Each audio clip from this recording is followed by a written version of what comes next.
ఇక మరో అంశంలోకి వెళ్తే తనకు సంబంధం లేని వ్యవహారంలో ఆరోపణలు చేస్తున్న వ్యక్తులపై క్రిమినల్ పరువు నష్టం కేసు వేస్తానని ఓ ప్రైవేటు ఛానల్ కి ఇచ్చిన ఇంటర్వ్యూలో బ్రదర్ అనిల్ కుమార్ తెలిపారు. తాను ఎలాంటి తప్పు చేయలేదని, తనపై నిరాధార ఆరోపణలు చేస్తున్నారని ఆరోపించారు. కనీసం తన వివరణ సైతం కోరకుండానే విమర్శలు చేయడం ఎంతవరకు సమంజసమని అనిల్ ప్రశ్నించారు. చూడంగా నాకు అర్థం కావట్లేదు. Last they mind. I think Chennai వెళ్తుంటే ప్రజాదరణ ఆమె ఎగ్జాక్ట్లీ వెళ్లే ముందర 2 రోజుల ముందర నాకు స్టార్ట్ చేసినారు మినిస్ట్రీస్.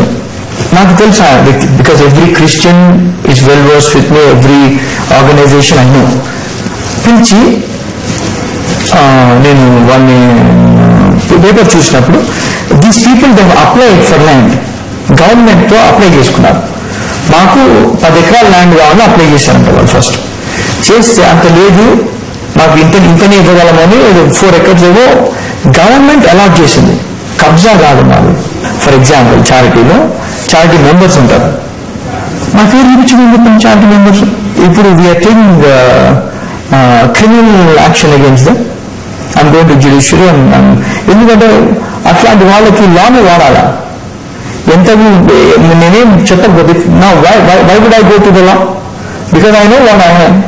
సీఎం రమేష్, చంద్రబాబు నాయుడు గారి మీద, ఇంకా రేవంత్ రెడ్డి గారి మీద that's under process with every detail, with everything you are giving them. ఈ ఎలిగేషన్ చేసేవాళ్ళు దే డోంట్ కీప్ క్వైట్.